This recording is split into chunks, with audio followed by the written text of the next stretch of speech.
जय राधा माधव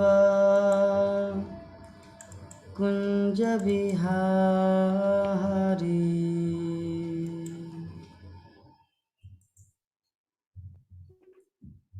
जय राधा माधव कुंज बिहारी।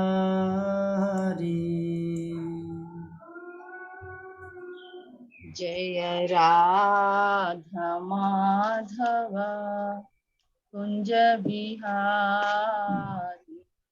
जय गोपी जनवल्लभ गिरिवरधारी। जय गोपी जन वल्लभ गिरिवरधारी।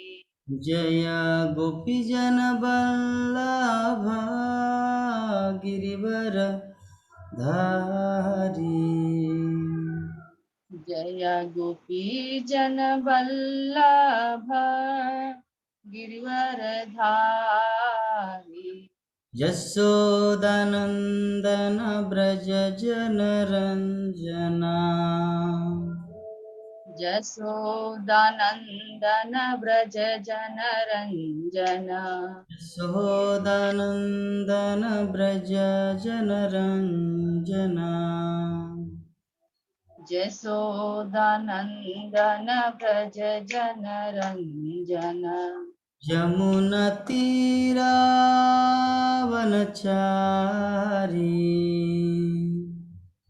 यमुनातीरावनचारी।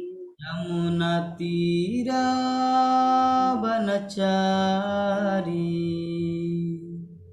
यमुनातीरावनचारी। जय राधा माधव कुंज बिहारी। जय राधा माधव कुंज बिहारी। हरे कृष्णा कृष्ण कृष्ण हरे कृष्ण प्रभु जी। हरे हरे राम राम राम हरे हरे। हरे कृष्णा।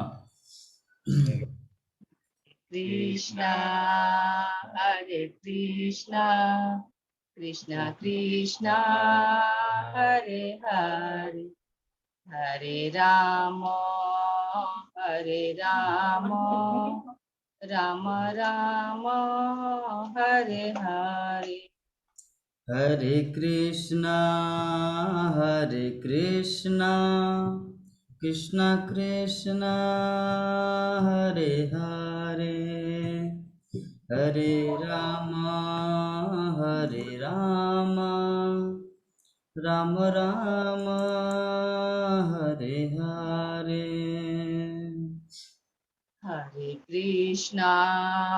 हरे कृष्णा कृष्ण कृष्ण हरे हरे।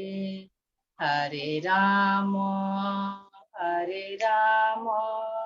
राम राम हरे हरे। हरे कृष्णा कृष्ण कृष्ण हरे हरे। हरे राम राम राम हरे हरे।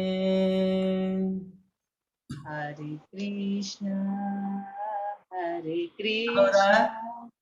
कहाँ चले? कृष्ण कृष्ण हरे हरे। हरे राम राम राम हरे हरे। भूमि क्यों नहीं गा रहे? भूमि। जय उसकी प्लेट राधा लो। माधव राधे। जय राधा माधव राधा माधव राधे। जय पंचतत्ता जय पंचतत्ता पंचतत्ता जय पंचतत्ता जय पंचतत्व पंचतत्व पंचतत्व जय पंचतत्व। जय गौरनिताय गौरनिताय गौरनिताय जय गौरनिताय जय गौरनिताय गौरनिताय गौरनिताय जय गौरनिताय। जय नृसिंहदेव नृसिंहदेव नृसिंहदेव जय नृसिंहदेव जय नृसिंहदेव नृसिंहदेव नृसिंहदेव जय नृसिंहदेव। जय प्रहलाद महाराज प्रहलाद महाराज प्रहलाद महाराज जय प्रहलाद महाराज जय प्रहलाद महाराज प्रहलाद महाराज प्रहलाद महाराज जय प्रहलाद महाराज। जय जय प्रभुपाद प्रभुपाद प्रभुपाद प्रभुपाद जय जय प्रभुपाद प्रभुपाद प्रभुपाद प्रभुपाद। जय गौर हरि बोल हरि बोल हरि बोल हरि बोल निताई गौर हरि बोल हरि बोल हरि बोल हरि बोल। जय हरिनाम संकीर्तन की जय जगत गुरु शिल प्रभुपाद की जय ग्रंथराज श्रीमद् भागवत महापुराण की जय। पिताई गौर प्रेमानंदे हरि हरि बोल हरि हरि बोल हरि।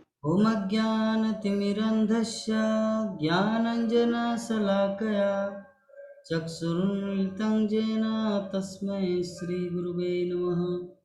श्रीचैतन्यमनोभीष्टं स्थापितं येन भूतले स्वयं रूप कदा मह्यं ददाति सपदान्तिकम्। वन्देऽहं श्रीगुरु श्रीयुतापदकमलं श्रीगुरुन् वैष्णवांश्च श्रीरूपं साग्रजातं सहगना रघुनाथान्वितं तं सजीवं साद्वैतं सावधूतं परिजनसहितं कृष्णचैतन्यदेवं श्रीराधा कृष्णपादान् सहगना ललिता श्रीविशाखान्वितांश्च नमो विष्णुपादाय कृष्णपृष्ठाय भूतले श्रीमते भक्तिवेदांत स्वामी गौरवाणी प्रचारिणे विशेष सुरभारती हे कृष्णा करुणा सिंधु दीनबंधु जगतपते जगतपते गोपीश गोपिकान्त वृंदावनेश्वरी तप्त कांचन गौरंगी राधे वृंदावनेश्वरी वृंदावनेश्वरी भानुसुते देवी प्रणव हरे प्रिय। वाञ्छाकल्पतरुभ्यश्च कृपा सिंधु भगवतानां वैष्णवो नमो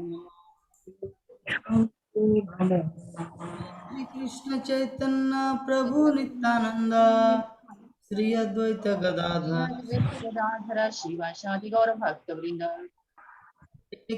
हरे कृष्णा काम हरे राम राम राम हरे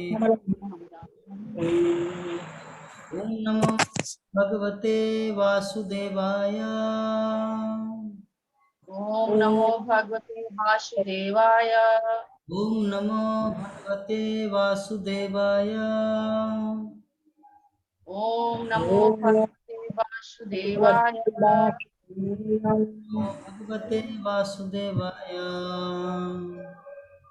ओम नमो भगवते वासुदेवाय। नारायणं नमस्कृत्य नारायणं नमस्कृत्य नरं चैव नरोत्तमं नरं चैव नरोत्तमं देवीं सरस्वतीं व्यासं देवीं सरस्वतीं व्यासं ततो जयमुदीरयेत्।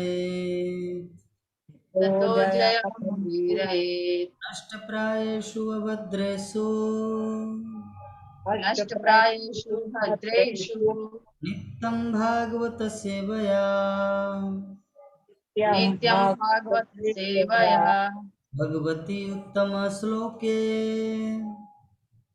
भगवते श्लोके भक्तिर्भवति नष्टिकी। भक्तिर्भवति नैष्टिके। हरे कृष्ण।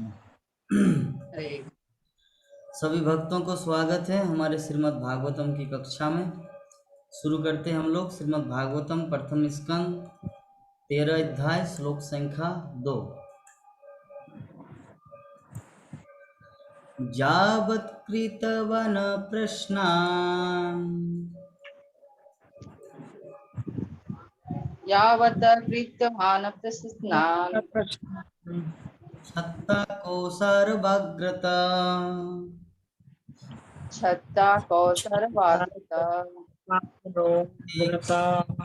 गोविंदे जातैक्य भक्ति गोविंदे पश्चोत्तर रामः देव्य रामः। यावत् कृतवान् प्रश्नान् यावत् कृतवान् प्रश्नान् छत्ता कौसारवाग्रता छत्ता कौसरवाग्रतः जाते क भक्ति गोविंदे जातैक्य भक्ति गोविंदे दिव्योपर रामः। देव्य पश्योप रामः। हरे कृष्ण।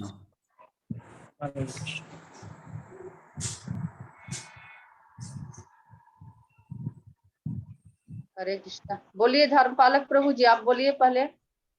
हरे कृष्ण माता जी। यावत्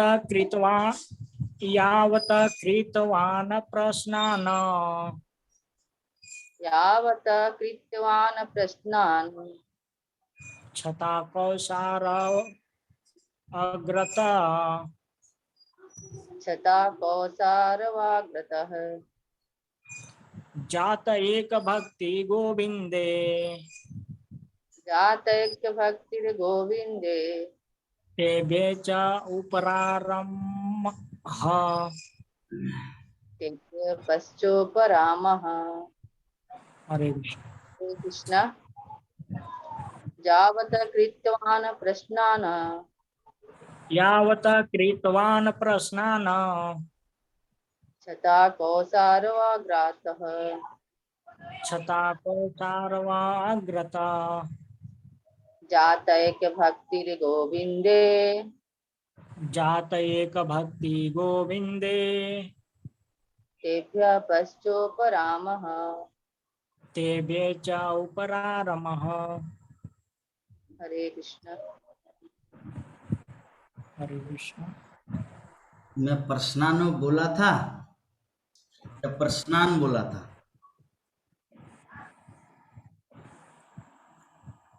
चलिए अनुवाद और तात्पर्य पढ़िए। हरे कृष्णा।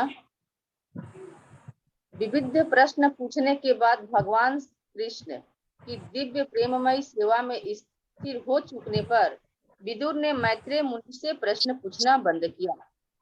तात्पर्य जय प्रभुपाद की। विदुर ने मैत्रेय मुनि से तब प्रश्न पूछना बंद किया जब मैत्रेय ऋषि ने उन्हें आश्वस्त किया कि जीवन का आश्रय तत्व को अंततः भगवान श्री कृष्ण की दिव्य प्रेमामयी सेवा में सुस्थापित होना है, जो गोविंद है, अर्थात जो अपने भक्तों को सभी प्रकार से तुष्ट रखते हैं।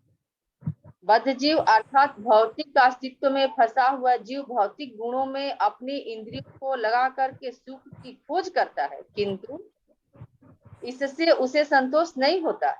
तब वह अनुभव सिद्ध तात्विक तर्क करने की विधि से तथा भौतिक कर्तव्यों से परम सत्य की खोज में जुट जाता है, किंतु यदि उसे अंतिम लक्ष्य प्राप्त नहीं होता तो वह पुनः भौतिक कार्यकलापों में पतित हो जाता है और अपने आप को विविध पापकारी तथा परोप परमार्थ कार्य करने में लगा देता है। परोप किंतु इन सबसे, हरे कृष्ण प्रभु जी कुछ बोले क्या?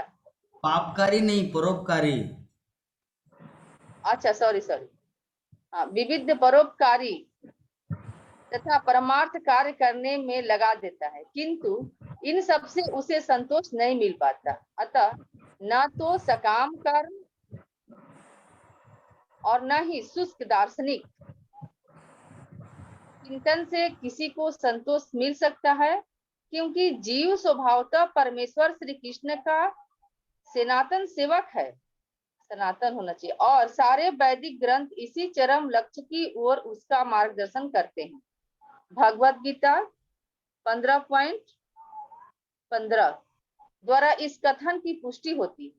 विदुर के समान ही जिज्ञासु बद्ध जीव को मैत्रेय जैसे प्रमाणिक गुरु के पास पहुंचना चाहिए और बुद्धि परक जिज्ञासाओं द्वारा कर्म, सकाम कर्म, ज्ञान, परम सत्य को जानने के लिए दार्शनिक अनुसंधान और योग, आत्म साक्षात्कार की योग विधि के विषय में प्रत्येक वस्तु को जानने का प्रयास करना चाहिए। जो व्यक्ति अपने गुरु से प्रश्न पूछने के प्रति गंभीरता पूर्वक प्रवृत्त नहीं होता, उसे न तो दिखावटी गुरु करने की आवश्यकता है और न उस व्यक्ति को अन्य को गुरु होने की दिखावा करना चाहिए। यदि वह अपने शिष्य को भगवान श्री कृष्ण की दिव्य प्रेमा भक्ति की ओर उन्मुख न कर सके, विदुर मैत्रेय जैसे गुरु के पास पहुंचने में सफल हुए थे और उन्हें जीवन का चरम लक्ष्य गोविंद की भक्ति प्राप्त हो सका। अतः उनके लिए आध्यात्मिक प्रगति के विषय में और कुछ जानना शेष न बचा था। हरे कृष्ण। हरे कृष्ण। तो हमारे धर्मपाल प्रभु जी नोट बनाने के लिए ऑलरेडी तैयार हो चुके हैं कि प्रभु जी का एक भी वाणी खाली नहीं हो जाना चाहिए, सब अंकित होना चाहिए। चलिए, बहुत सुंदर, अच्छा लगा प्रभु जी का एक्टिविटीज। लेकिन मैं कभी कभी प्रभु जी के ऊपर गुस्सा हो जाता हूँ। उस समय मुझे बोलते, प्रभु जी नाराज तो नहीं होंगे? तो मुझे बोलना पड़ता, नहीं नहीं, नाराज नहीं। तो कल जो हम लोग टॉकिंग किए थे, थोड़ा बहुत कॉन्वर्सेशन किया था, थोड़ा माता जी याद है तो बोल सकते हैं, थोड़ा 2-3 मिनट। कल के क्या चर्चा किया था हम लोग? कल की चर्चा तो हाँ माता जी ने से थोड़ा सा करी थी, तो याद आ रहा है कि कल माता जी ने बताया कि हमें सारे कार्य को भगवान श्री कृष्ण को केंद्र बिंदु में रखते हुए करना चाहिए।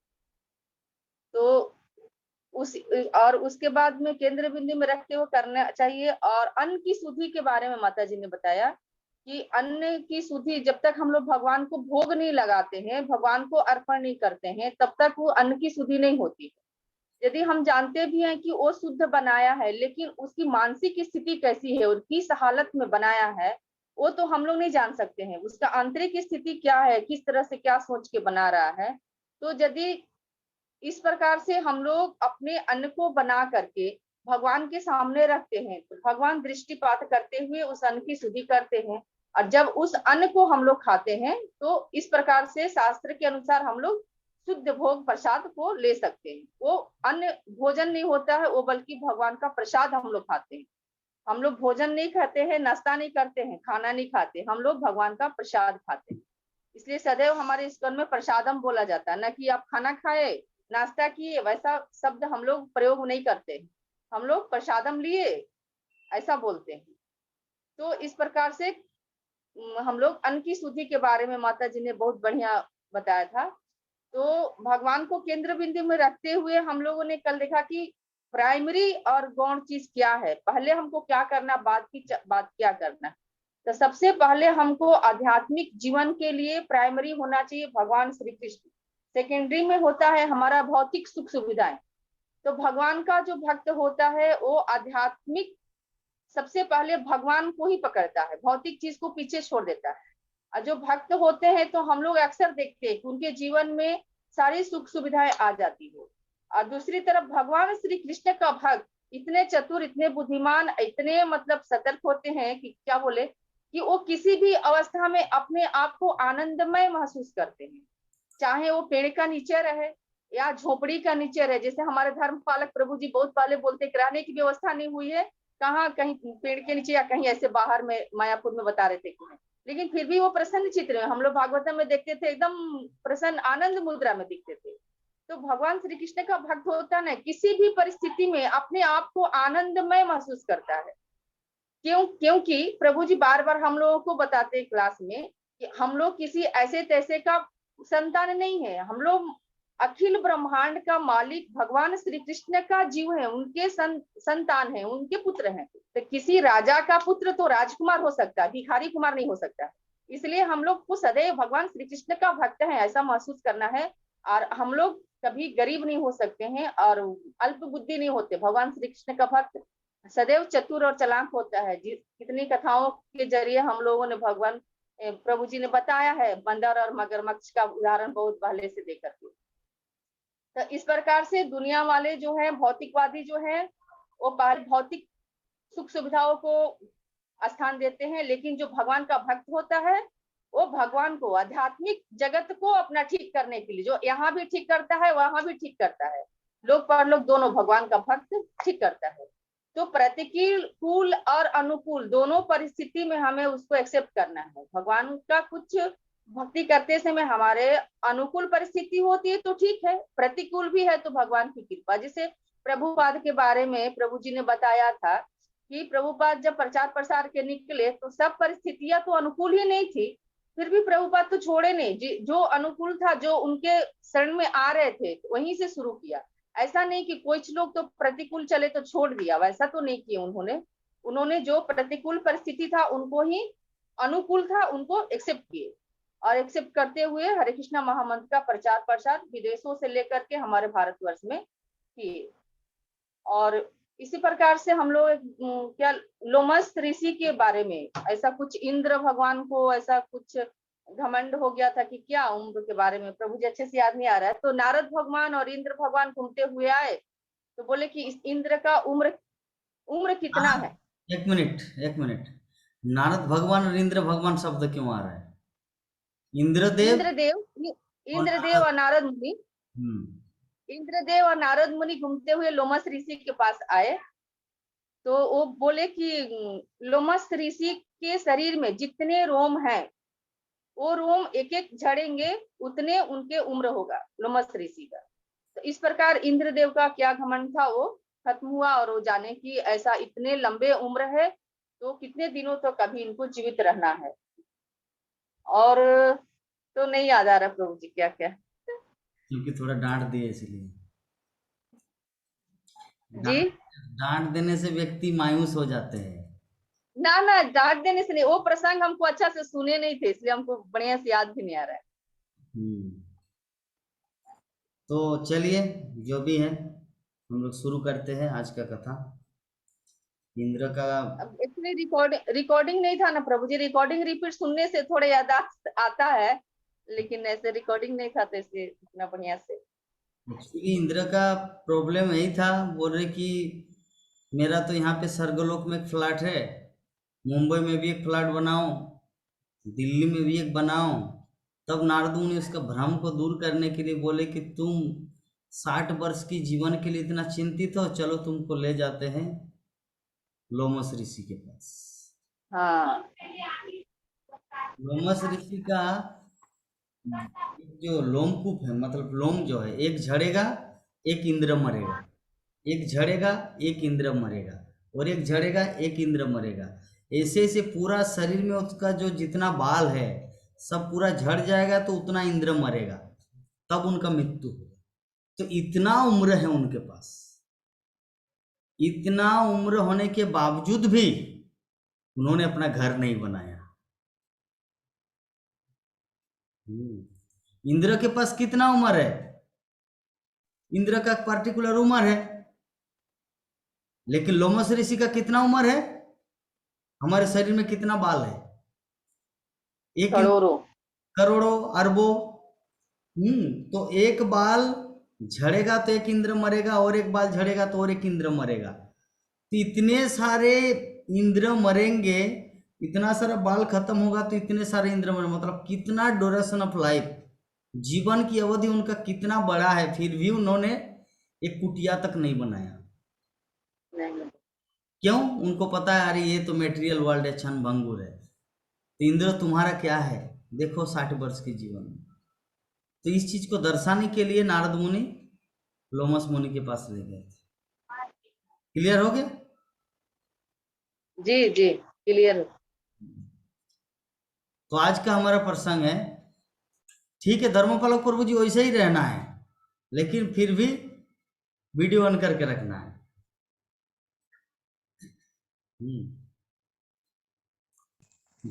प्रभु जी हरे कृष्ण। प्रभु जी दंडवत प्रणाम। प्रभु जी हाँ बोलिए। प्रभु जी 5-6 मिनट के बाद मैं जाऊंगा।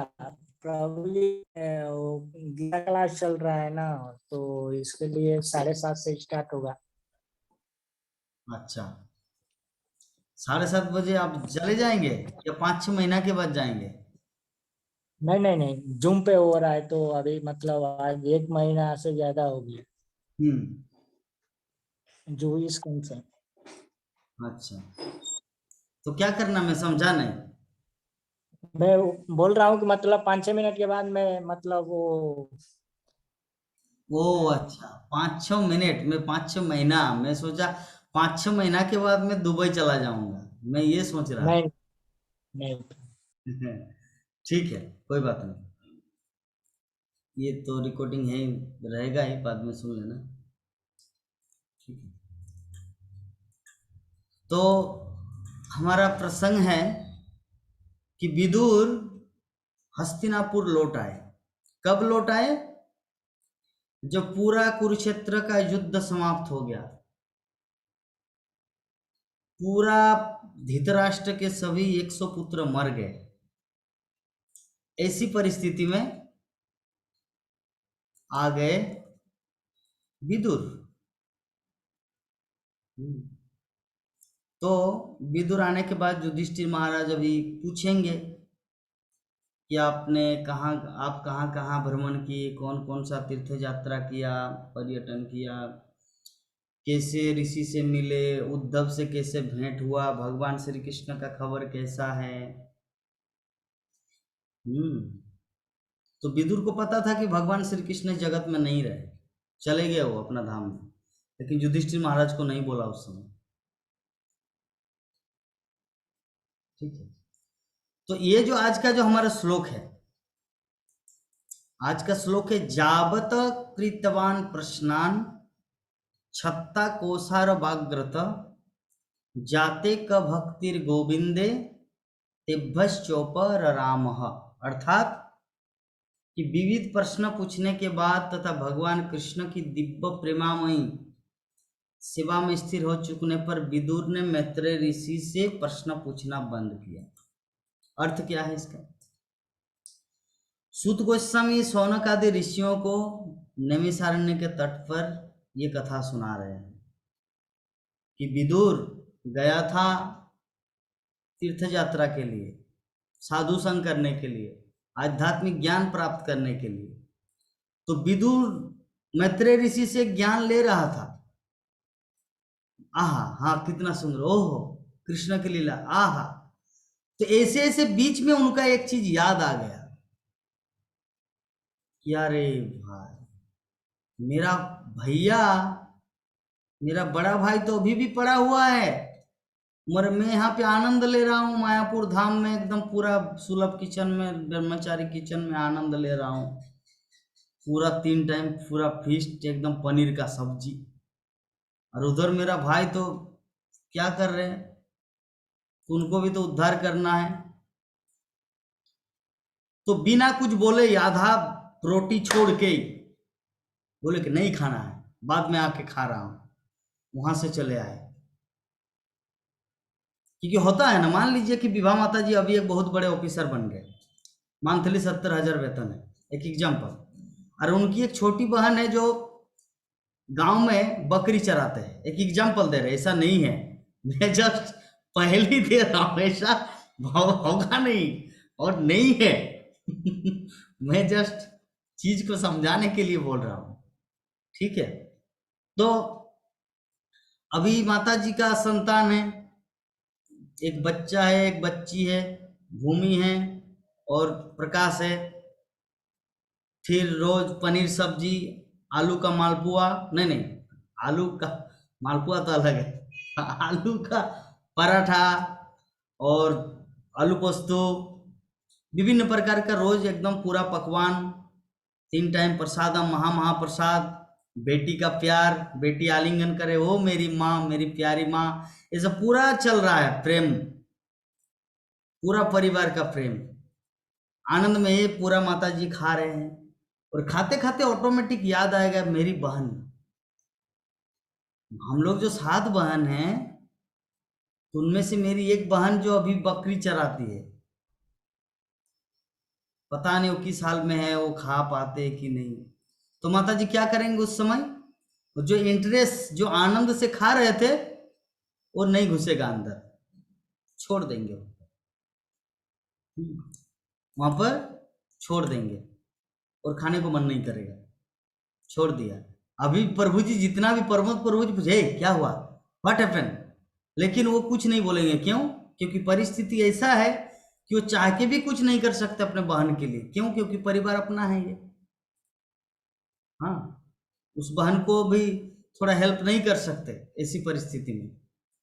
तो अभी चिंतित है, तो क्या किया जाए, चलो उनको बोकारो लाएंगे और यहाँ पे सेल में ही कहीं पर एक काम दे देंगे, बकरी चराने से तो बेहतर है।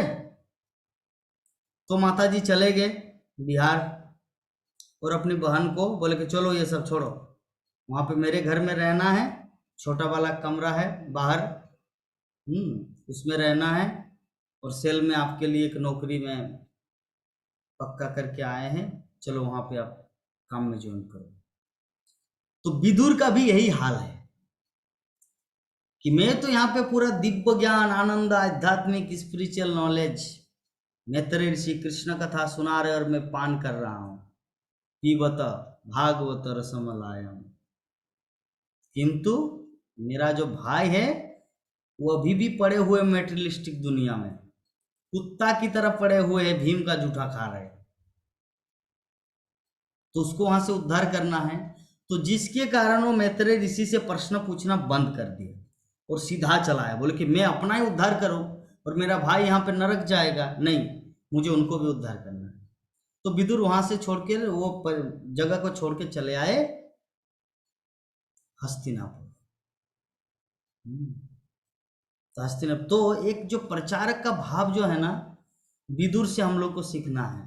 श्रील प्रभुपाद भी यही किया। वृंदावन में आराम से प्रभुपाद रह रहे थे, राधा दामोदर मंदिर में, आनंद के साथ 3 टाइम प्रसादम पाना, भजन साधन करना, माला जप करना, भागवतम का लिखना, कितना आनंदमय जीवन दिव्य वृंदावन धाम में। लेकिन श्रील प्रभुपाद ने तुरंत धृतराष्ट्र के बारे में सोचा, मतलब ये दुनिया वालों, ये धृतराष्ट्र रूपी दुनिया वालों के बारे में सोचा कि मुझे इन सब को भी उद्धार करना, क्योंकि ये भी कृष्ण का संतान है, मैं भी कृष्ण का संतान हूँ, मतलब वो मेरा भाई है, तो मेरा उस भाई को उद्धार करना है। उस भाई को उद्धार करने के लिए प्रभुपाद ने क्या किया, धृतराष्ट्र को उद्धार करने के लिए, कि जो मूल है इस जगत का, जो सबसे मूल है, सोर्स, कहाँ से प्रेरणा पाता है पूरा दुनिया के लोग, अमेरिका से। अमेरिका अगर नंगा नाचेंगे तो सारा दुनिया नंगा नाचेंगे, अमेरिका अगर नंगा घूमेंगे बाजार में तो दुनिया घूमेंगे, अमेरिका जो करेगा सारा जगत तो वही करेगा। तो श्रील प्रभुपाद ने सोचा कि मुझे अभी क्या करना है, पहले उस सोर्स को जाके दबाना है, अमेरिका में जाना है। तो श्रील प्रभुपाद चले गए अमेरिका, और अमेरिका में जाके क्या किया, कृष्ण भक्ति का प्रचार प्रसार स्टार्ट किया, उन लोगों को माथा मुंडवा दिया, भारत लाया, धोती पहनाया, तिलक करवाया, और रोड में जोर जोर से कीर्तन करवाया। भारत के बड़े बड़े शहरों में, अहमदाबाद, सूरत, मुंबई, दिल्ली, कलकत्ता, हैदराबाद, बड़े बड़े सिटी में श्रील प्रभुपाद ने उन सबको नचाया। नचाने के माध्यम से क्या हुआ कि भारतीय लोग देखें, अरे हम लोग इसका नकल कर रहे थे, ये तो, लेकिन ये तो कृष्ण भक्त है, तो हमें कृष्ण भक्त का भी नकल करना है, क्योंकि अमेरिका जो करेगा वही मैं भी करूंगा। तो श्रील प्रभुपाद टेक्निक करके अमेरिकन वासियों को यहाँ पर ले आए और कृष्ण भक्त बना दिए।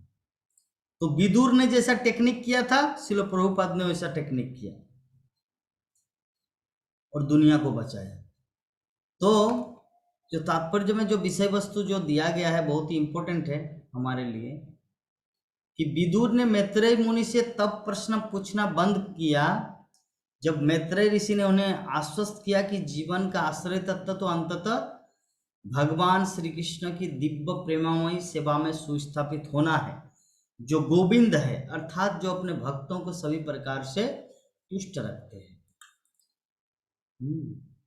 विदुर कब प्रश्न पूछना बंद किया, जब उनको पता चला कि जीवन का तत्व, जीवन का आश्रय तत्व क्या है, भगवान श्री कृष्ण के चरणों में पूर्णतया आत्मसमर्पण करना।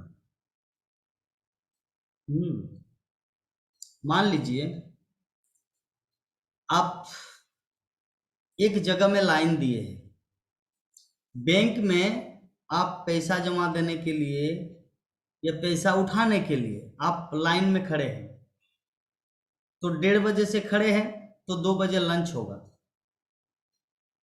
तो आपको पता नहीं हो, आप लाइन में खड़े हैं, तो किसी ने बोल दिया कि ये जो इतना बड़ा लाइन है, 15-20 लोग जो लाइन है, आप 17 नंबर में हैं, ठीक है, लाइन में 17 नंबर में है, तो अभी 2 बजे के बाद लंच होगा, तो उस समय बैंक का जो कैशियर है वो लंच करने के लिए चले जाएंगे, और ये जितना सारा जो लोग अभी जो लाइन दिए हुए हैं, ये लोग भी अपने अपने घर चले जाएंगे, क्योंकि आधा घंटा के बाद कैशियर आएगा, तो कोई लोग वेट नहीं करेगा, इतना देर तक खड़े नहीं रहेंगे, लोग चले जाएंगे, ठीक है। तो पहले ही एक व्यक्ति उनको बोला कि देखो तुम 1:30 बजे से अभी आप लाइन दिए हो बैंक में पैसा जमा देने के लिए, पैसा उठाने के लिए, तो 2 बजे के बाद 2 बजे पक्का ये जो ये है मतलब कैशियर है वो यहाँ से चले जाएंगे लंच करने के लिए, तो तुम अभी क्या करोगे। आपको पता है कि 2 बजे में आते आते कितना नंबर लोग तक आएंगे, वो 1 2 3 4 टोटल कितना लोग है, 20 लोग लाइन दिए हुए हैं, आप कितने नंबर में है, 17 नंबर में, तो एक एक व्यक्ति का टाइम कितना लग रहा है, 7 मिनट,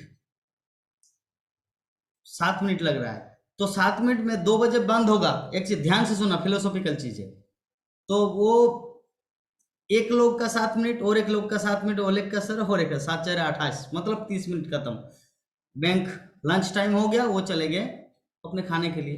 तो अभी आप वहां पे क्या रहेंगे, नहीं, आपको पहले ही पता चल गया कि वहां पर 2 बजे लंच होगा और एक एक व्यक्ति का 7 मिनट टाइम लग रहा है, तो आते आते 4 लोग ही रहेंगे, फिर भी उसके बाद ये पूरा लाइन डिसमिस हो जाएगा, तो क्या जरूरत है यहाँ पे लाइन देने का। तो विदुर ने भी वही चीज समझा, जब मैत्रेय ऋषि ने बोला कि जीवन का जितना भी कृष्ण कथा सुनो, जीवन का अंतिम तत्व है कृष्ण की शरण ग्रहण करना, तो जैसे ही विदुर को पता चला कि इतने सारे शास्त्र ग्रंथों का सारे कृष्ण की शरण ग्रहण करना, तो आगे प्रश्न पूछने का क्या जरूरत है, आगे प्रश्न पूछने का कोई जरूरत है, जब आपको पता है कि 2 बजे मतलब बंद हो जाएगा, तो क्या जरूरत है वहां पर लाइन देने का। आपको तो पता ही चल गया कि बंद होगा, लंच के लिए चले जाएंगे, तो नो नीड टू